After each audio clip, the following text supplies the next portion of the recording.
গলায় ফাঁস লাগিয়ে আত্মঘাতী উত্তরবঙ্গ বিশ্ববিদ্যালয়ের এক রিসার্চ স্কলার পড়ুয়া।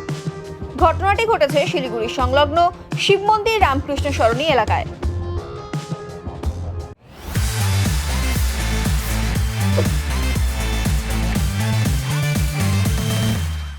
মৃতের নাম ববিতা দত্ত।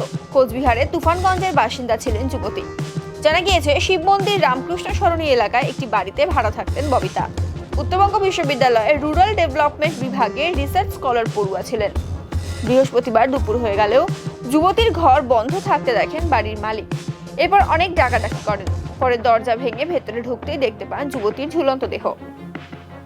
ঘটনার খবর দেওয়া হয় মাটিগাড়া থানায়। পুলিশ পৌঁছে মৃতদেহ উদ্ধার করে ময়নাতদন্তের জন্য উত্তরবঙ্গ মেডিকেল কলেজ ও হাসপাতালে পাঠায়। খবর পেয়ে ওই বাড়িতে পৌঁছান উত্তরবঙ্গ বিশ্ববিদ্যালয়ের অধ্যাপক ও তার সহপাঠীরা। ঘটনায় শোকস্তব্ধ বিশ্ববিদ্যালয়ের পড়ুয়া থেকে সকলে। কি কারণে এই ঘটনা ঘটলো তার তদন্তে পুলিশ। 2টো নাগাদ ফোন করলো যে নাকি আপনি আসুন, ঠিক আছে, তো কিছু একটা হয়েছে। আমি না, ওর সঙ্গে বোধহয় কোনো একটা ঝামেলা হয়েছে। আমি আসলাম, রুমের মধ্যে উঠলাম, কেউ ঢুকছিল না। ঢুকে যখন ব্যাক টার্ন করলাম তখন দেখলাম ও হ্যাং হয়ে আছে। এখনো সেরকম কিছু তো বুঝে ওঠা যায় না, ওরকম এখনো কিছু পাওয়া যায়। বাড়ি তুফানগঞ্জে। এখানে ও রিসার্চ স্কলার ছিল, সোশিওলজিতে। ও অ্যাকচুয়ালি পিএইচডি করছে।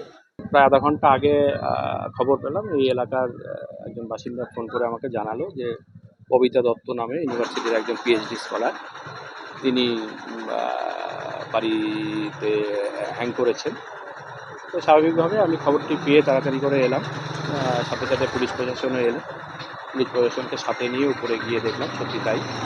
তারপরে যা করণীয় পুলিশ প্রশাসনের আমরা থেকে সহযোগিতা করে আমরা এখন বডিকে মর্গে পাঠানোর ব্যবস্থা। না, সে বাড়ি সম্ভবত তুফানগঞ্জে বাড়ি ছিল তার। এবার তার বাড়ির লোককে খবর দেওয়া হয়েছে। এখানে এই বাড়িতে ভূপাল নামে যে ভদ্রলোক আছে, তার বাড়িতে ভাড়া থাকতেন।